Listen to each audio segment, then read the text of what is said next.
আকাশী গংগা ধাৰাবাহিকখনৰ আজি নিশা আহিবলগীয়া এপিছডৰ প্ৰমো বৰ্তমান মুকলি হৈছে আৰু আজিৰ প্ৰমোত আমি দেখিবলৈ পাইছোঁ ধাৰাবাহিকখন হ'বলৈ গৈ আছে বহুত বেছি ইণ্টাৰেষ্টিং। বলকচোন চাওঁ আজিৰ প্ৰমোত কি দেখিবলৈ পাইছোঁ।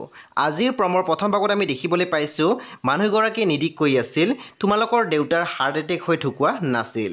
তেতিয়া নিধিয়ে মাত দিছিল মানে পুনৰ মানুহজনে কৈছিল মাৰ্ডাৰ হৈছিল তোমালোকৰ দেউতাৰ। তাৰপিছত আমি প্ৰমোত দেখিবলৈ পাইছোঁ গংগাই কৈ আছিল কিন্তু এই সকলোবোৰ মই তহঁতৰ ভালৰ বাবে কৈ আছোঁ কাৰণ কিছুমান কথাই তহঁতৰ জীৱনলৈ বিপদ আনিব পাৰে।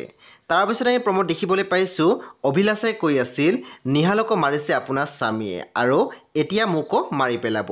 তেতিয়া আমি দেখিবলৈ পাইছোঁ ৰণদীপৰ ৱাইফে আচৰিত হৈ চাই আছিল। সব বন্ধু বান্ধৱীসকল আজি নিশা 9:30 বজাত ৰং টিভিত আহিবলগীয়া আকাশী গংগা ধাৰাবাহিকখন খুব বেছি ইণ্টাৰেষ্টিং হ'বলৈ গৈ আছে। সো আপোনালোকে চাবলৈ একেবাৰে নাপাহৰিব।